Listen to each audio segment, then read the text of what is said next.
Hey guys, so I'm wanting to do some videos on working with our new pup named Güzel.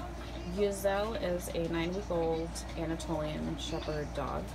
She is a brindle that we bought from an outside breeder because we wanted to incorporate this color in with our breeding program. So that's why we went outside of our old program to get one. I just want to do a little bit of talk of why socialization is so important with these dogs and why we personally believe in what we do with having them in the house with us when they're puppies like this. So first of all, I know it's not the most popular opinion to have LGDs in the house when they're puppies. A lot of people believe in just leaving them outside with a stock when they're little like this from day one, basically. And we do not have that same opinion.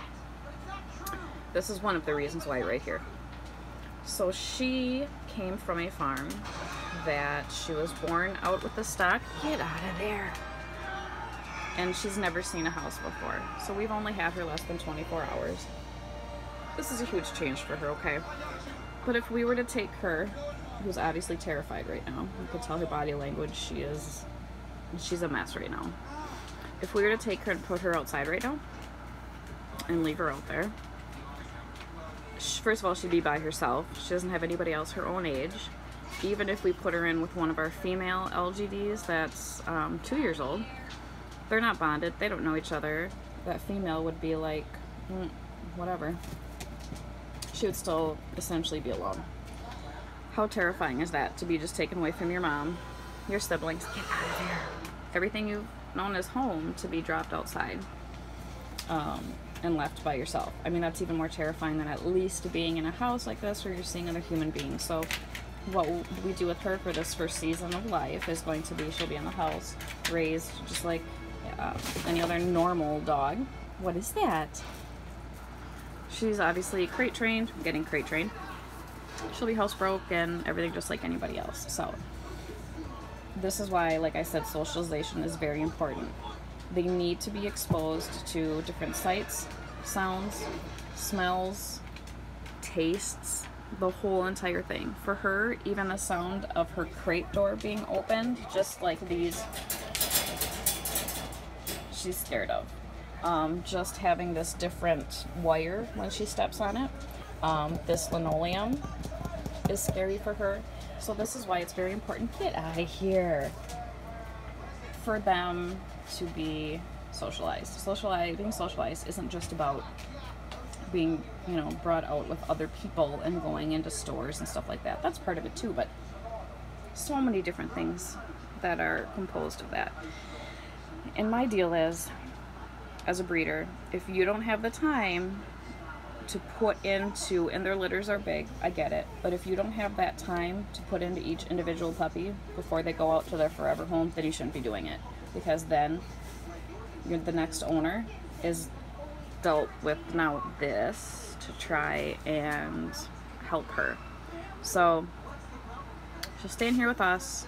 She likes the crate. She feels safe in the crate, obviously. So I'll just sit here, door hung open, and go about my business here in the house. And when she feels good enough, she'll come out and join the group.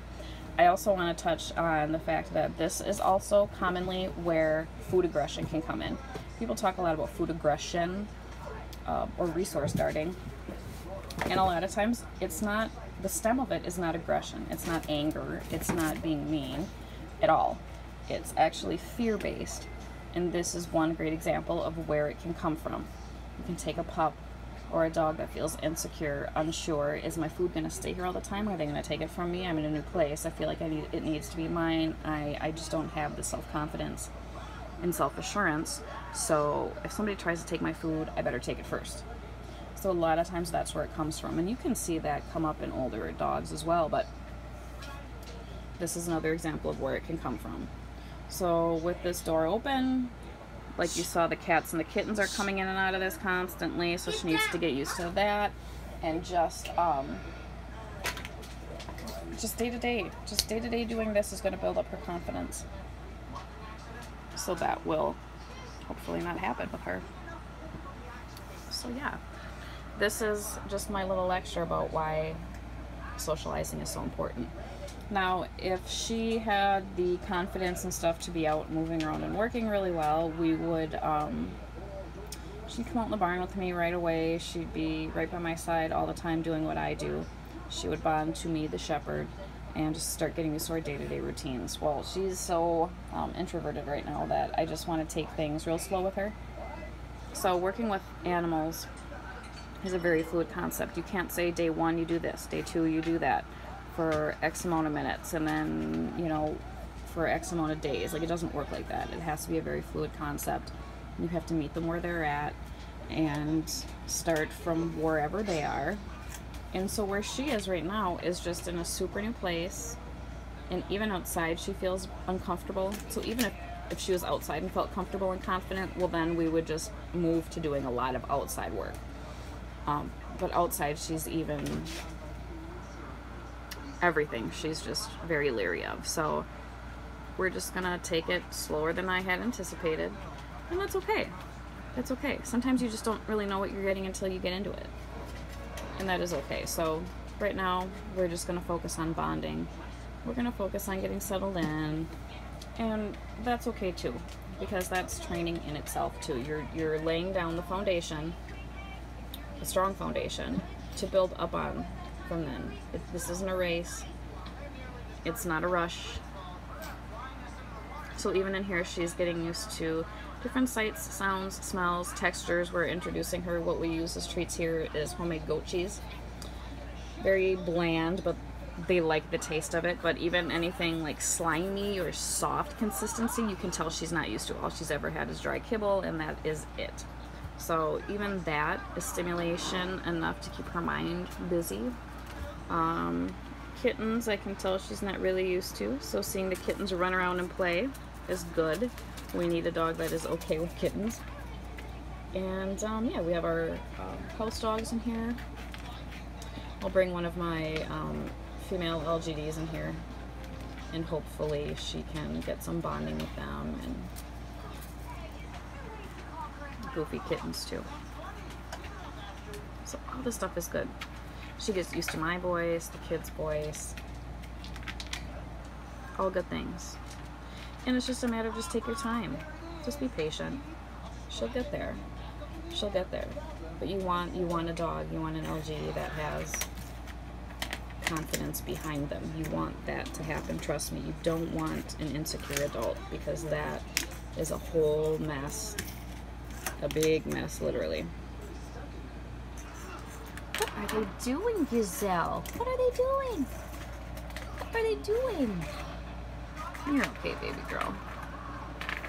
So yeah, this is going to be our plan, and we'll take our cues from her and let her lead the way. And yeah, last night was her first night in a crate, her first night inside, so a lot of firsts for her last night. She slept all the way through the night, no messes in her crate, so she did great. So even a little step forward is movement, is progress in the right direction. So right, Güzel. I know, them kittens are crazy. They're fun to watch, aren't they? So yeah, we'll keep you guys updated on her progress, and yeah, thanks for checking us out. If you haven't already done so, please like the video, subscribe to our channel, and then when you subscribe, go ahead and go up to that notification bell, set it to all so you don't miss any videos, because we're going to do pretty constant updates on her and her growth, and good opportunity to do some training videos in this. And yeah, I have to work on not saying so much, because it's annoying. Oh, these kittens. He's looking for a forever home, so you know, if you want a good mouser. Alright guys, thanks for checking in. We'll talk to you guys soon.